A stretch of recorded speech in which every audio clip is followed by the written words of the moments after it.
All right, so I'm going to start with a basic lecture on Riemannian geometry.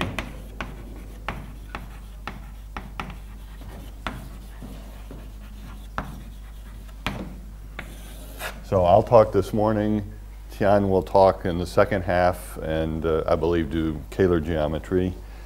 And then tomorrow, or not tomorrow, Wednesday, I'll have a second lecture on the Ricci flow in the Riemannian case. And then I imagine Tian will talk about the Kähler case. So I'm going to start with a review of connections,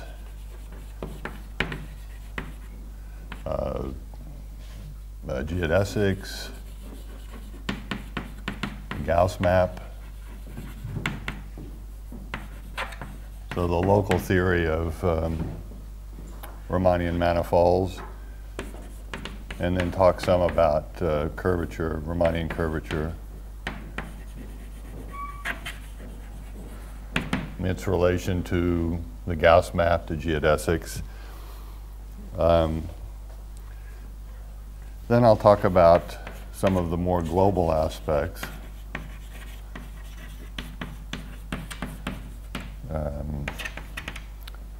Homogeneous Riemannian manifolds. Well, homogeneous surfaces and homogeneous Riemannian manifolds. And then I'll finish today with a brief discussion of various kinds of geometric limits. So limits of Riemannian manifolds. Both smooth limits where everything is converging and more singular limits called Gromov-Hausdorff limits. So that's my plan for this first 45 or 50 minutes. All right. So the basic object under consideration is a Riemannian manifold. So it's some smooth manifold of a dimension that's not too important right now, and then a Riemannian metric. So G is a positive definite Riemannian metric. If I write it out in local coordinates, if I have local coordinates on the manifold, then the metric is given as a symmetric matrix. The Gij, symmetric.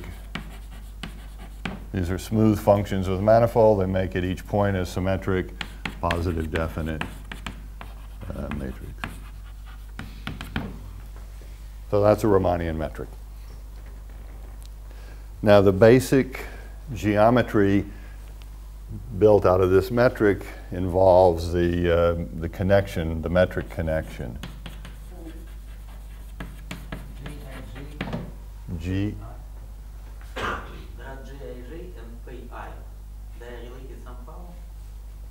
Sorry? This? Yes, and pi I.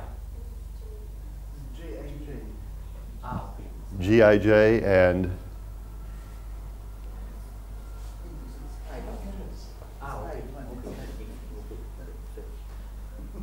okay. So I want to talk about the connection associated to this metric. So this is a pairing from vector fields on the manifold, in fact, even local vector fields, back into vector fields. And we usually write it this way. We write one of the indices, the first index, as a subscript, and the second index we think of, this is an operator depending on x applied to a vector field y, so this is another vector field.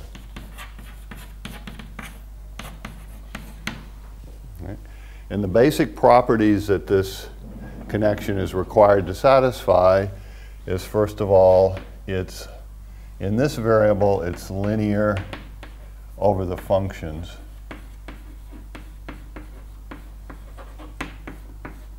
Which is simply the equation that if you differentiate with respect to f times x in the fx direction, you simply get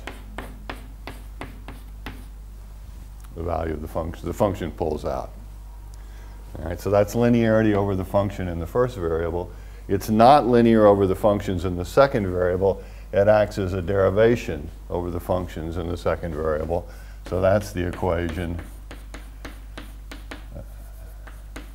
that, well, you have the term that you would expect, linearity over the functions, but then there's a second term, the vector field acts as derivations on the functions, and then that multiplies y. So that's the derivation law in the second variable.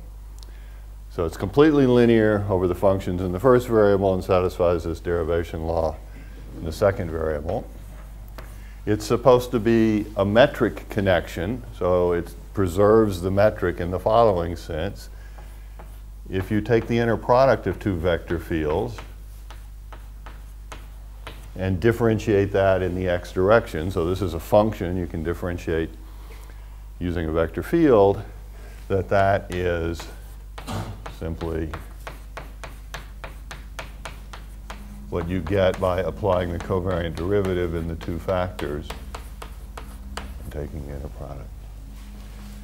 Now, the way to think about this is really that the covariant derivative of the metric is 0. Think of this as a cubic operation. The bracket is really secretly multiplying by the metric gij. So you have three variables, y1, y2, and the metric. And you would expect when you differentiate, you'd get three terms. You differentiate the first vector field, you differentiate the second vector field, and you differentiate the metric. And this is saying that third term doesn't appear, which is the equation that the covariant derivative of the metric is 0. And then the last property, which I'll write over here, is, to me, the most mysterious. Define how x. Yeah, I haven't. I'm not going to. I'll leave that to your imagination. Yeah, so the point that Fadeev is making is that one extends from vector fields to tensors of higher order. This metric is a symmetric two-tensor, contravariant two-tensor rather than a covariant tensor. And I have to extend the connection to all tensors, and then this equation makes sense. And the last, to me, is a completely mysterious condition. I don't understand it geometrically, but algebraically it's a beautiful condition. It's the torsion-free condition.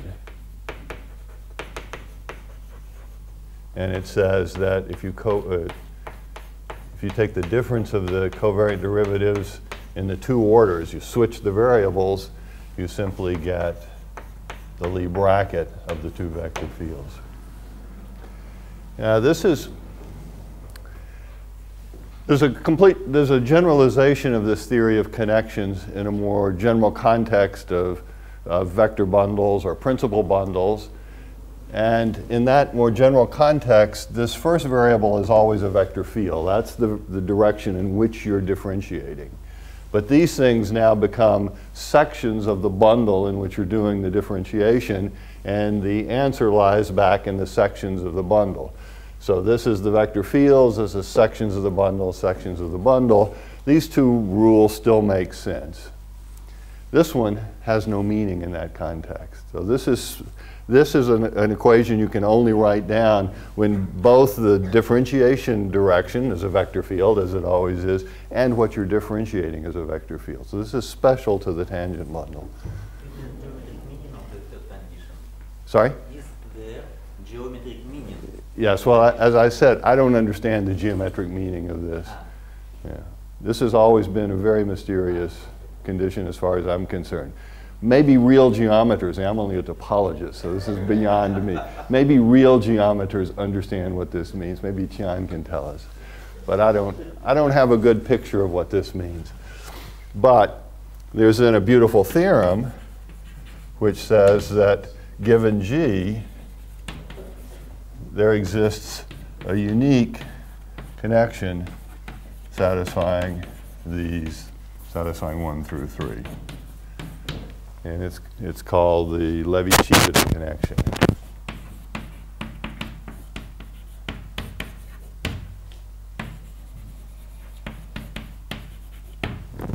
metric determines a connection with these three properties. In local coordinates, we've written the metric as a symmetric matrix, Gij. The connection is written as in terms of the Christoffel symbols. And the formulas for these are simply, you have, again, local coordinates, x1, xn. Those are coordinates on the manifold. They also give you a basis of vector fields, the partial derivatives, in the coordinate directions.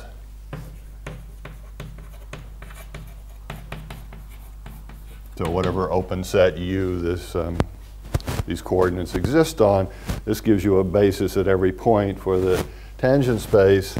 And then the Christoffel symbols are simply the covariant derivative in the ith direction of the jth partial derivative is gamma ijk partial k with the Einstein summation convention.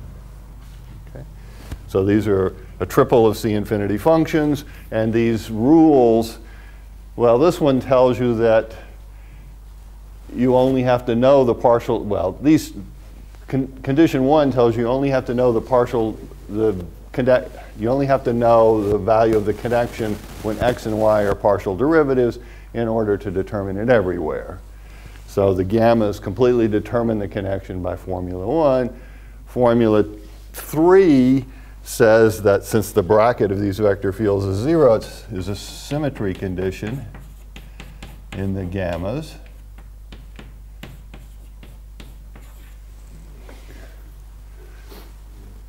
Sorry. Right. So the gammas are symmetric in the lower two indices. And the third, in the second condition, is a relationship between the gamma ij's and the metric, which is pretty easy to write down. I won't actually do it. And then it's a nice little algebraic fact that completely determines the gamma ij's, that equation involving the metric and the symmetry condition. So that's the local formula for, you in fact write down a local formula for the Christoffel symbols, these gamma ij's, in terms of the metric and the first derivatives of the metric. So it is unique locally, and roughly speaking, the opposites, how to say, can be glued. The opposites can be glued together over the That's right. This is a local expression. This is an expression in terms of local coordinates for the covariant derivative. It completely determines the covariant, the covariant derivative is given by these, in these local coordinates, and there's a formula in those local coordinates for the connection. Yeah, and then it transforms correctly, as you say, so that gives you proof of the existence and uniqueness. Okay. Now, out of the connection, we build the geodesic equation.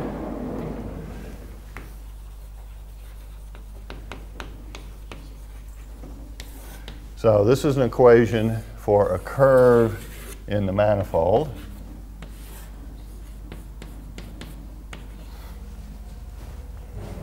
Okay.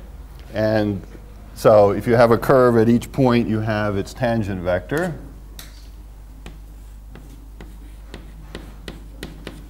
So at each point along the curve, we have the, this one works better, thank you. In the tangent space to the manifold at the point along the curve, its first derivative. And the geodesic equation is that the covariant derivative in the direction of the tangent vector is 0. Now this actually requires a little explanation because these are not vector fields. These are only vector fields along a curve. So what you do actually is you extend these partial vector fields, a vector field along the curve, arbitrarily to a smooth vector field in a neighborhood of the curve.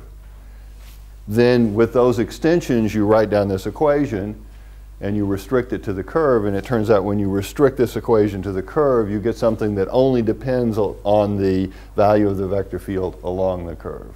So you write the equation this way. And in fact, in terms of the Christoffel symbols, this equation is a second order equation again in my local coordinates x1 to xn, these are now functions of t. So locally, my curve is given as x1 of t up to xn of t. Its first derivative, its tangent vector, is of course just the first derivatives, given by the first derivatives of the coordinates as a function of t. And the geodesic equation becomes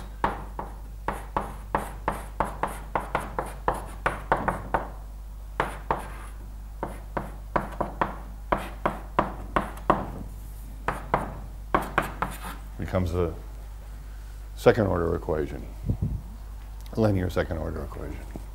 Okay? So there's at least locally an existence and a uniqueness if you specify an initial point gamma of 0 and an initial tangent vector gamma prime of 0. There is a unique geodesic satisfying the geodesic equation, unique, defined in some neighborhood. To solve that ODE. Okay. This allows us to define the Gauss map, which is a map, a smooth map defined at least in a neighborhood of the origin, the tangent space, the manifold at a point. So this linear space back to the manifold. As I say, it may not be, in general, globally defined, but it's defined on some neighborhood of the origin of some size. So a ball around the origin of radius epsilon, you have the exponential map. And it's simply the map that takes any radial line in this vector space and sends it in the manifold, here's the manifold down here, to a geodesic running at constant speeds, speed 1, starting at this point x, and with this as initial tangent vector. Okay. So this is a mapping, if you think in terms of the sphere, it would be a standard sort of mapping that sends every straight line in the tangent space down onto a piece of the great circle moving around the sphere. And that turns out to be a smooth mapping. Usual sort of smooth variation of solutions of a ODE in terms of the initial conditions. So that's the Gauss map, and we will come back to this map a little bit later when we have curvature and start understanding a little bit more about it. Okay, so that's the first order theory. The metric is, if you will, 0th order. The connection involves differentiation. It's a first order theory. If you ask, well, now we're going to study the second order theory, which is curvature.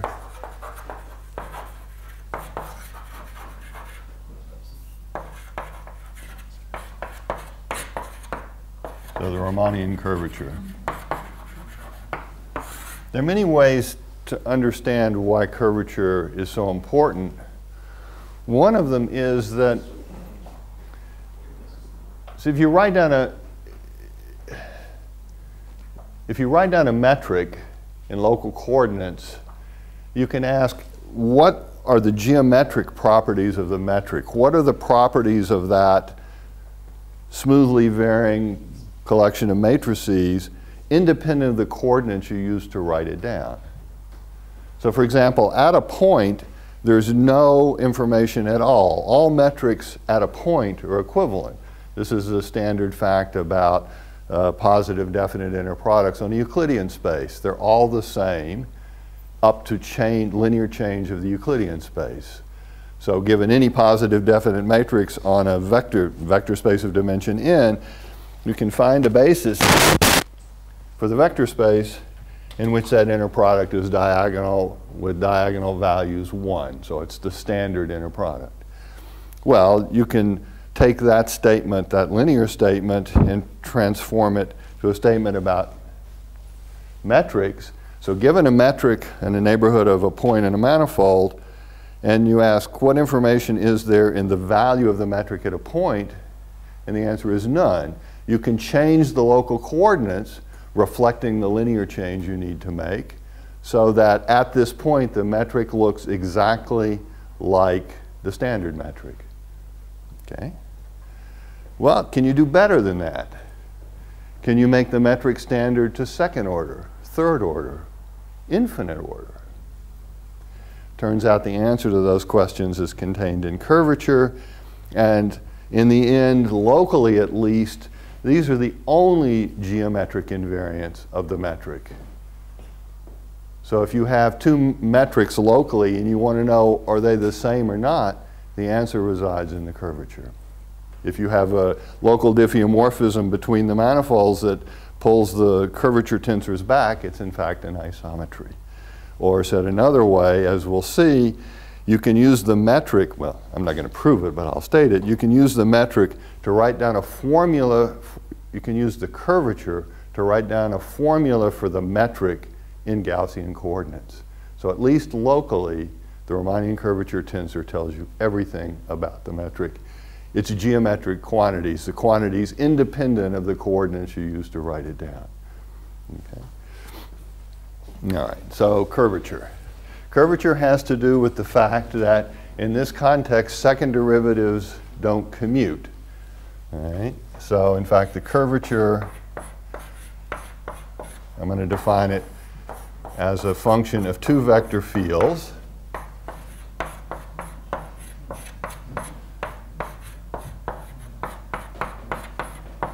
Okay, so that's the formula I write down.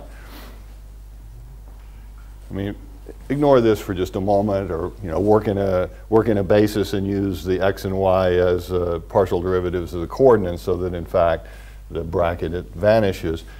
So what we're really doing is studying the non-commutivity of second derivatives as applied to vector fields. If I were to apply if I were to apply x and y to functions, then I would get, and think of covariant derivative as just the usual derivation of a function with a vector field. In that context, this difference is the definition of the bracket. So this expression will vanish when applied to functions, if you allow me to extend covariant differentiation to all tensors back to functions by the usual derivation law. So now we're asking what happens when you apply these covariant first order derivatives, covariant differentiation, to vector fields instead of to functions. So this is a map from the vector fields on the manifold to the vector fields on the manifold. Okay. Well, you do several computations and you see that, how should I do? Oh, I see, I can do this, can't I? Oh, no, I can't. You see that the first little lemma is that this expression is tensorial, that is linear over the functions, in both x and y. So it's linear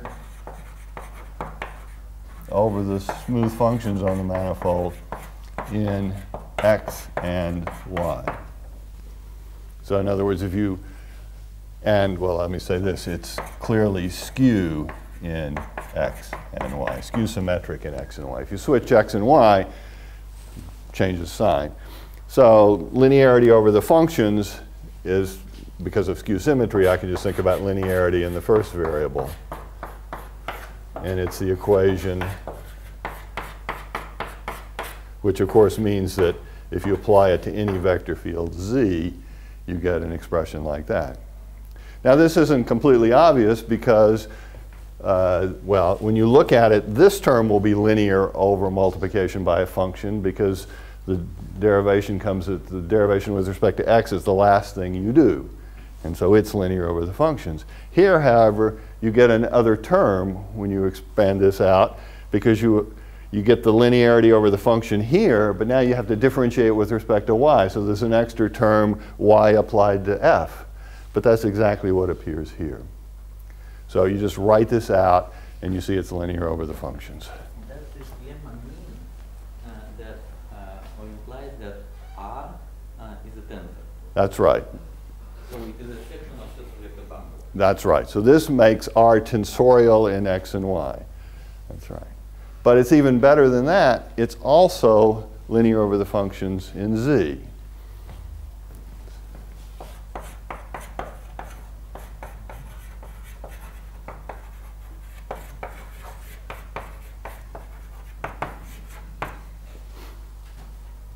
So what this means is that we can think of this object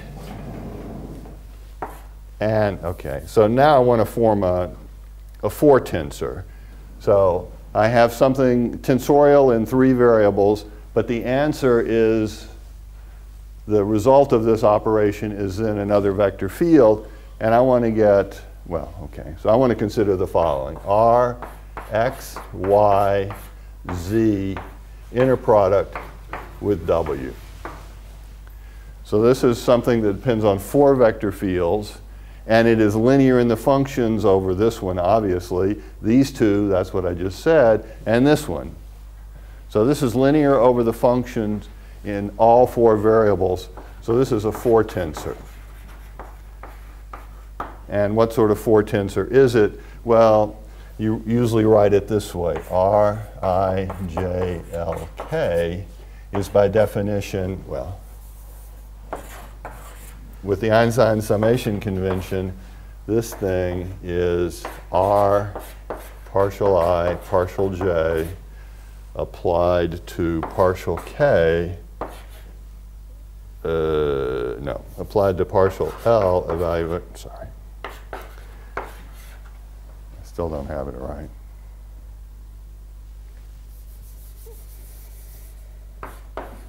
That's what I mean. Right. So if you take the curvature and apply it to partial I partial J, that gives you an endomorphism of vector fields.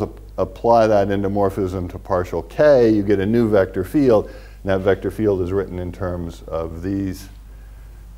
So that's the definition of Rij Lk. Okay. And now we have a 4 tensor. And this is the 4 tensor of Riemannian curvature.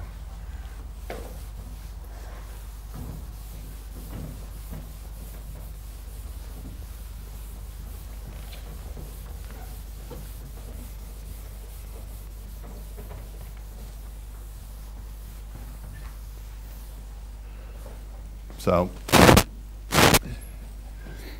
and then we define in the usual way RILK to be RIJMKGML. The usual way you raise and lower indices. And this is simply R partial I partial J applied to partial A, L inner product partial K. And that's a 4 tensor, and the tensorial structure is given in the way you write this, LK dxi wedge dxj. That expresses the skew symmetry in the first 2 variables.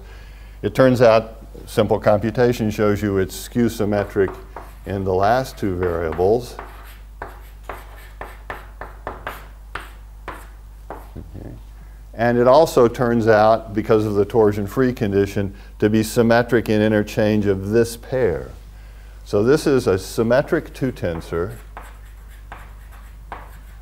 on wedge 2 of the cotangent bundle. Well, or symmetric 2 tensor on wedge 2 of the tangent bundle. Is it a kind of unique tensor with certain property there? Yes. Now, what are the properties?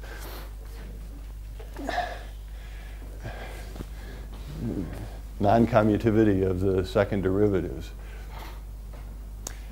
Well, let me say what it is in case of surface. Okay? This predates Riemann. It goes back to Riemann's thesis advisor, Gauss. So Gauss was studying, I guess, first of all, surfaces in 3 space, and he defined the Gaussian curvature of a surface at a point in terms of an area defect. So again, we have the Gauss map, so you can look at the ball centered around this point P of radius epsilon, and you can ask about its area as compared to the area that you would get in flat space, which is pi epsilon squared. So take the area discrepancy between flat space and your Riemannian surface, your surface. Well, let me write it over here. Pi epsilon squared minus the area of the ball centered. Okay. This turns out to be fourth order in epsilon, at least as epsilon goes to 0. And I can't remember if the constant's 12 or 24. Does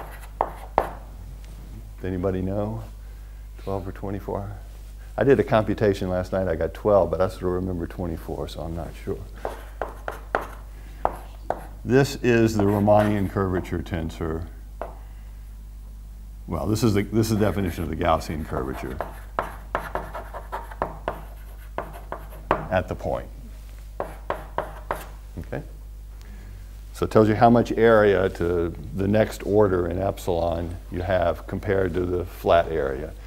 And this is also, if we think of a surface with a metric, wedge 2 of the tangent bundle is identified with the line up to plus minus. So then this Riemannian curvature is a map from the line to the line.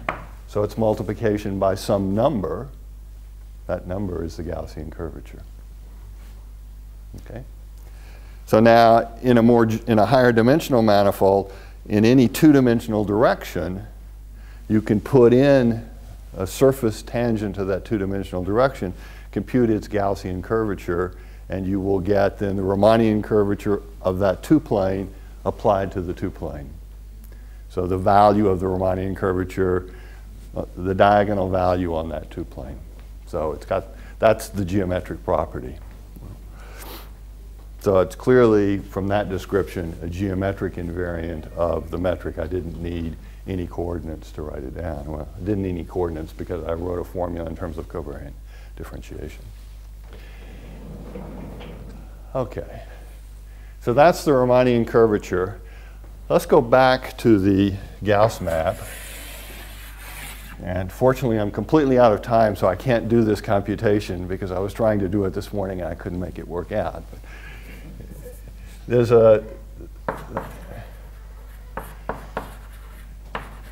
is a formula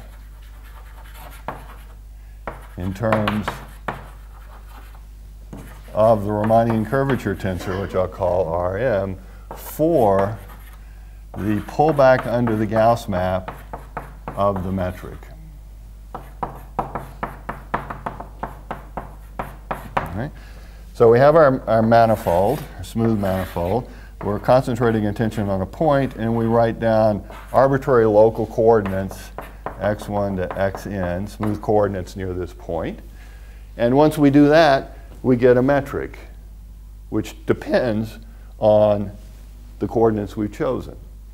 But now we're going to pick nicer coordinates, the Gaussian coordinates. So we go to the tangent space at this point, and we choose an orthonormal coordinate system on the tangent space. After all, we have a metric, so an orthonormal coordinate system makes sense.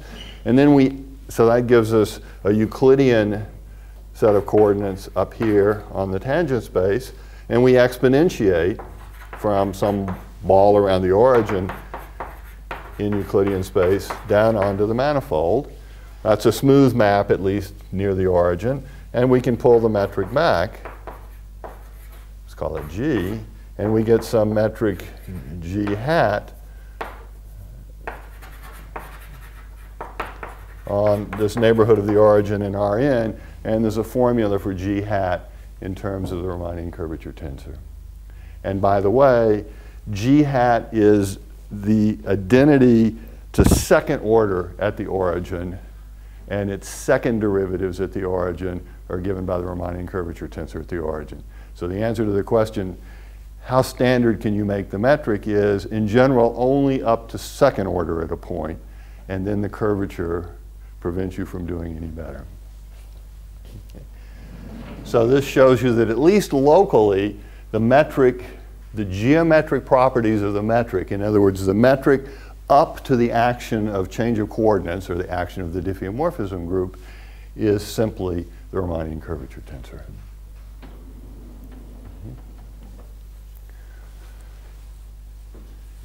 So for example, you could ask the question, when is there a local coordinate system in the neighborhood of the manifold so that the metric looks like the standard Euclidean metric? And in other words, is a standard flat metric. And the answer is if and only if the Riemannian curvature tensor vanishes throughout that neighborhood. Okay? All right, well, that was the local theory. You have to move a little quicker on the global theory. Now, the statement that I just made about, let me say one more thing about curvature before I leave, because this will be very important for what comes later. There's a tensor associated to the Riemannian curvature called the Ricci curvature. In local coordinates, it's Ricci ij dxi tensor dxj. So it's a symmetric two-tensor. And it is defined out of the Riemannian curvature tensor, which is a four-tensor. Remember I told you it was skew in these two variables, skew in these two variables, and symmetric under this interchange. And the Ricci tensor is determined from the Riemannian tensor by tracing on these middle two variables. So in local coordinates, Rij is simply GKL RIKLJ with the Einstein summation convention. So this now, this symmetry of the Riemannian curvature tensor implies the symmetry of the Ricci tensor. And this is, as I say, a symmetric two-tensor.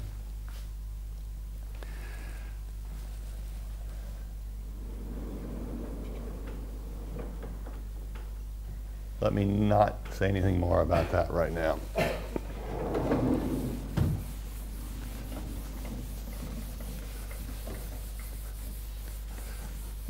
So let me go back to this question of to what extent the metric is determined by the curvature. So we've said that locally that's completely true. Up to change of coordinates, or the action of the diffeomorphism group, the metric is completely determined by the curvature. We can ask, is that true globally? And of course the answer is no. So there are more global invariants to a Riemannian manifold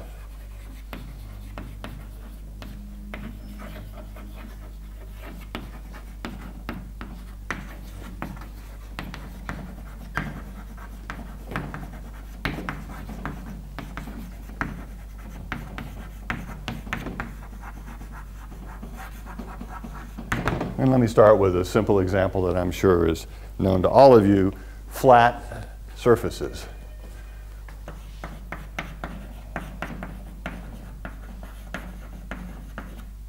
Now I'm going to take closed ones, compact.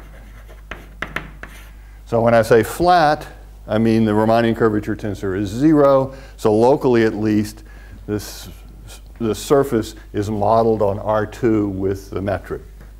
And in fact, if you take this flat torus and you take its universal cover, well, we know topologically that's R2, but in fact the induced metric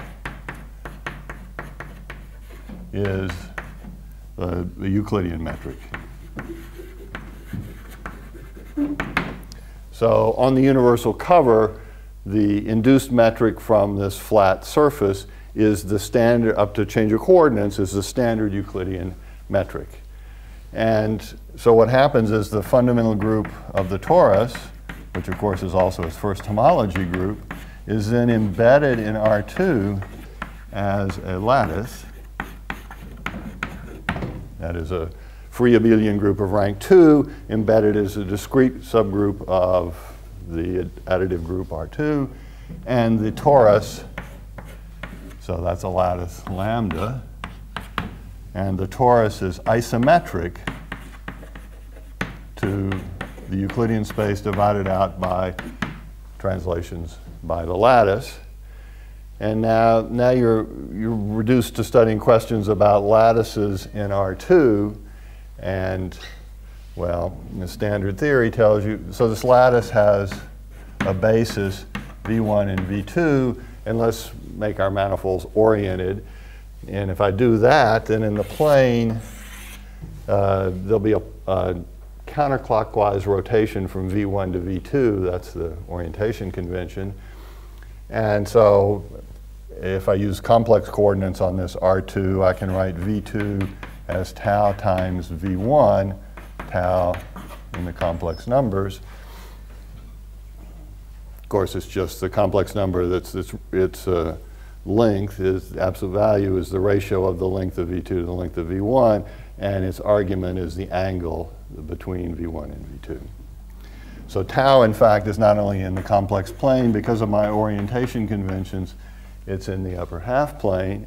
This depends on a basis I've chosen for the first homology, and I can change that basis by an arbitrary 2x2 integer matrix of determinant 1, so I really get the class of this element in H2 modulo the action of SL to Z. So the upper half plane divided out by the action of SL to Z is an invariant of, the point in there is an invariant of this flat torus. If you want to know what this thing looks like, it's something called the J function, which maps it isomorphic to the sphere minus infinity. So I have a sphere's worth, minus 1 point, of flat tori, and I also have an element in R plus, which is the area of the torus. And those two turn out to be complete invariants of flat tori. So we have a real three-dimensional space of these flat tori. They all have the same metric. In the sense you write in local coordinates, it's a flat metric.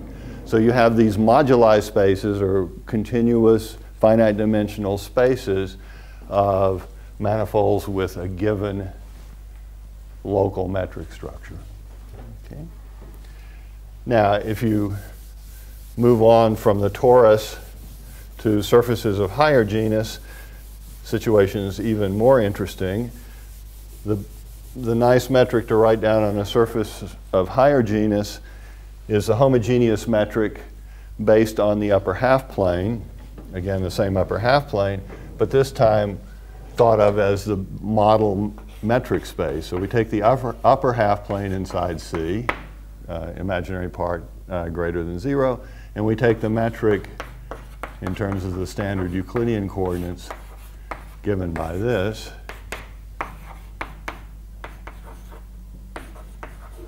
Okay. That turns out to be, sorry. There's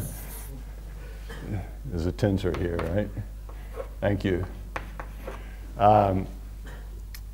So this metric turns out to be invariant under the action of real 2x2 matrices, which acts transitively on the upper half plane. So this metric has the same curvature tensor everywhere. Well, we're back in the case of surfaces, so curvature is this Gaussian curvature. It's a number, sectional curvature on the standard orthonormal 2 plane, and that the curvature of this surface is everywhere minus 1. So it's a negative sectional curvature, constant negative sectional curvature, replacing the flat or 0 curvature we had just a minute ago. And it turns out if you have a surface of genus greater than 1, 2 or more holes, it has a metric which locally is isometric to this metric on the upper half plane, the Poincare metric on the upper half plane. And in fact, in that, so if you have such a metric, in that context, the universal cover as a Riemannian manifold is the hyperbolic plane, and this time the surface is represented as, well, is given by a discrete subgroup in PSL2R. And families of such metrics, there are families of such metrics as you can vary this subgroup, and it turns out you get a complex 3G minus 3 or a real 6G minus 6 dimensional space of such metrics. So once again, we see moduli spaces, finite dimensional, 6G minus 6 dimensional families of metrics with a given curvature or a given local Riemannian structure. Okay. There's a nice picture of what these, well, maybe I don't have time to say that. This is so-called modular space of algebraic fields of genus G. That's right. That's right. That's right. So it turns out that if you have a complex curve, a real two-dimensional thing with a complex structure, its universal cover is conformally equivalent to the upper half plane. So you can then put on a metric, so you can associate to that complex surface a unique metric of constant curvature minus 1, which is conformally equivalent to it. And then you get a point in the space as I've described it here. That turns out to be an isomorphism between complex curves up to the automorphisms and these up to the automorphisms, right? Yeah. Now there's something very special about dimension 2 here. I just want to point this out. There's an analog of the upper half plane in every dimension. It's the complete simply connected hyperbolic space in dimension n. It's given as a hypersurface in the quadratic form with one positive eigenvalue and all the rest negative, the one the physicists are so fond of. It's a level set in there. It's a hyperbolic n space. It has a metric analogous to this one, hyperbolic constant curvature minus 1. So there's a basis in which the Riemannian curvature is, an orthonormal basis, is diagonal with all sectional curvatures minus 1. Every sectional curvature is minus 1. And one, analogous to what you do for surfaces, can form hyperbolic manifolds in higher dimension by dividing out by discrete torsion-free subgroups. Unlike this case, once n is at least 3, the group completely determines the geometry. This is called Mostow rigidity.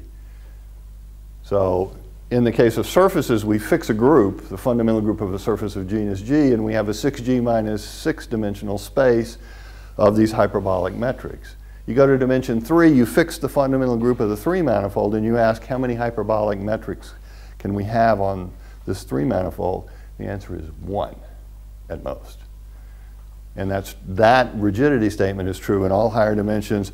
It works not only for these homogeneous spaces, it works for all other homogeneous spaces. As you go through all homogeneous spaces, the only counterexamples are Riemann surfaces. All right, have I run out of time or do I have 5 more minutes? Yeah, which? 5 more minutes? Okay. So these are the nice metrics on surfaces, and this picture of homogeneous metrics has a generalization in higher dimensions. It just diverges from all possible Riemannian metrics. There are in each dimension the nicest Riemannian manifolds, those that are homogeneous, those that have a transitive, whose universal cover has a transitive group of isometries. But most manifolds don't admit those kind of metrics, and I'll talk when I do Ricci flow in the second part. I'll talk about dimension 3 and where it's not true, but it's almost true. In higher dimensions, it's far, far from being any relationship. I wanted to finish with the 2 notions of limits that are very important in studying these manifolds: geometric limits and Gromov-Hausdorff limits.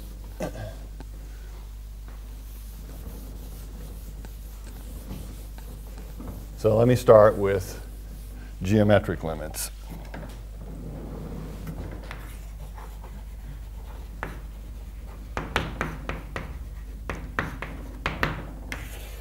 So I'm imagining a sequence of Riemannian manifolds with a base point of a fixed dimension. Okay. Dimension is k, the sequence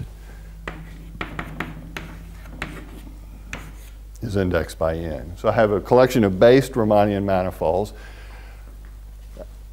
I want to define the notion of this sequence converging geometrically to a limiting manifold with a limiting Riemannian metric and a limiting base point. Okay. Now, in this notion of geometric limit, the topology of the manifold can change. So for example, these might all be a fixed manifold with a varying family of metrics or a varying family of base points, and this limit could look very different, of a different topology. These might all be compact, this might be non-compact. So let me give you an example of a geometric limit, and then I'll give the definition. So let's take any Riemannian manifold in Mn and any point. Okay. So that's our initial data. All the manifolds are going to be the same. All the points are going to be the same. But the metrics are going to be multiples of the given metric by a sequence of constants going to infinity. So I'm taking one fixed Riemannian manifold and a fixed point in it, and I'm simply scaling it up, making it bigger and bigger and bigger to infinity. Then the geometric limit. Anybody want to guess what the geometric limit is? What's happening to these manifolds as you make them bigger and bigger? Yep. It converges geometrically to the tangent space of the original manifold at x with the induced metric. So these manifolds are just getting flatter and flatter, further and further out. Okay. So you see the topology's changed, right? This might have been the round sphere to begin with, and suddenly it's converged geometrically to a Euclidean space. Okay, so now the definition. The definition is, the idea is that arbitrarily large but compact subsets in here have to be better and better replicated back here. So I won't say it in terms of compact, I'll say it in terms of open sets. But so you have a sequence of open sets in the limiting manifold, increasing sequence, and an exhausting sequence. And they all contain the base point. So in the limiting manifold, whatever it is, you have this limiting base point, and you have this bigger and bigger sequence of open sets, which you could take to be balls of larger and larger radius around this point if you wanted, but some sequence of open sets. And for all n sufficiently large, we have an embedding of the nth open set back into Mn. Smooth embedding. And sends the base point to base point.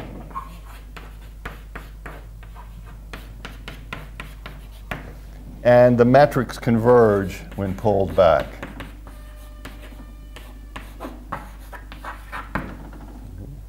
Now this convergence, of course, means uniformly on compact sets. If you take any compact set in M infinity, it will eventually be in all these UN, and therefore I can restrict these metrics that are all defined on UN, and therefore on that compact set.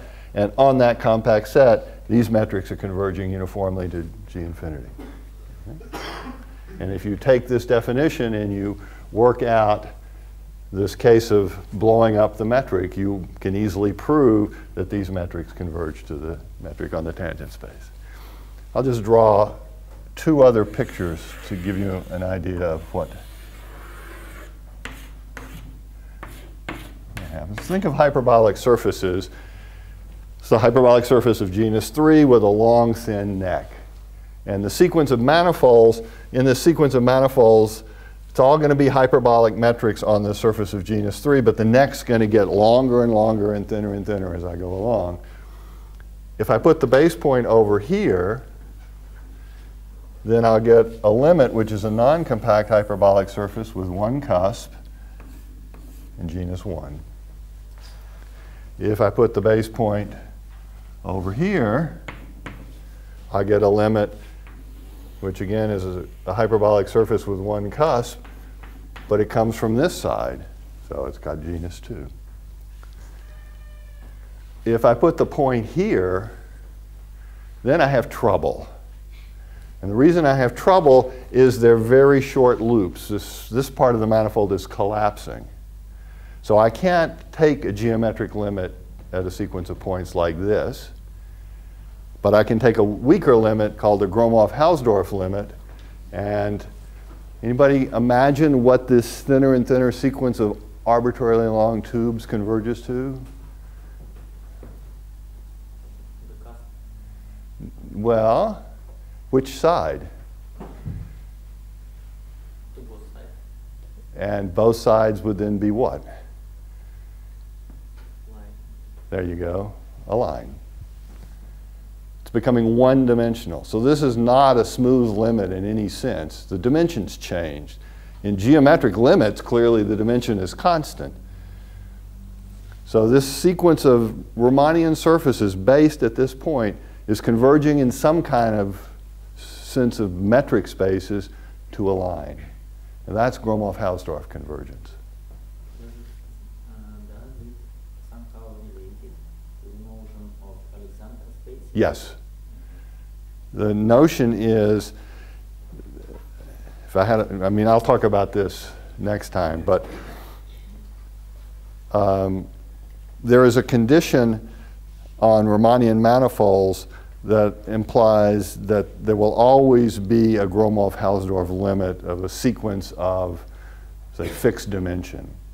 And that condition is that you have the curvature condition in an Alexandrov space. The curvature is bounded below by some constant, positive or negative. So you have a sequence of compact Riemannian manifolds with curvature bounded below. There will always have, that sequence will always have a Gromov-Hausdorff limit, but it will not. Sorry? Partially, subsequence. Yeah, of course.